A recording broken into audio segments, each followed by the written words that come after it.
দীর্ঘ কয়েক বছর পর ফের চরিলামে শুরু হতে যাচ্ছে শিশু মেলা। 4 দিন ব্যাপী শিশু মেলা শুরু হবে 27 জানুয়ারি থেকে।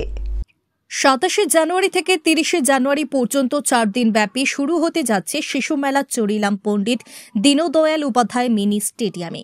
মঙ্গলবার সকালে লীলা দেব স্মৃতি হল ঘরে সাংবাদিক সম্মেলন করে জানিয়েছেন শিশু মেলা কমিটির চেয়ারম্যান তথা মণ্ডল সভাপতি তাপস দাস। রবীন্দ্র নজরুল সংস্কৃতি চর্চা কেন্দ্রের উদ্যোগে হবে শিশু মেলা। এবারের শিশু মেলার থিম বর্ণ পরিচয়। রাজ্যের সকল অংশের লোকেদের এই 4 দিন ব্যাপী আয়োজিত শিশু মেলায় উপস্থিত থেকে আনন্দ উপভোগ করার আহ্বান জানিয়েছেন নেতৃত্বরা। চরিলামে শিশু মেলা উদযাপন করতে যাচ্ছি 2025। এই শিশু মেলার ওপেনিং আমরা শুরু হবে 27 জানুয়ারি থেকে।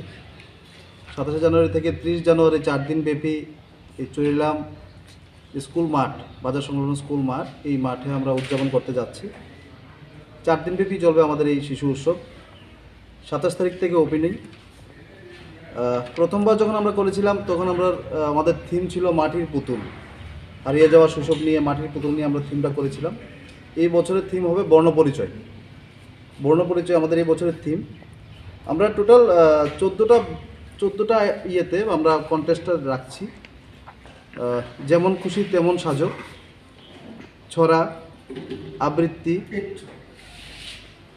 বক্তৃতা থাকবে, ছড়া বক্তৃতা থাকবে, আবৃত্তি, কুইজ, হাতের তৈরি সামগ্রী, রবীন্দ্রসঙ্গীত, নজরুল গীতি, লোকগীতি, হস্তলেখা, রবীন্দ্র নৃত্য, নজরুল নৃত্য, লোকনৃত্য, বসে আঁকো এবং বিভিন্ন ধরনের বিচিত্র অনুষ্ঠান থাকবে।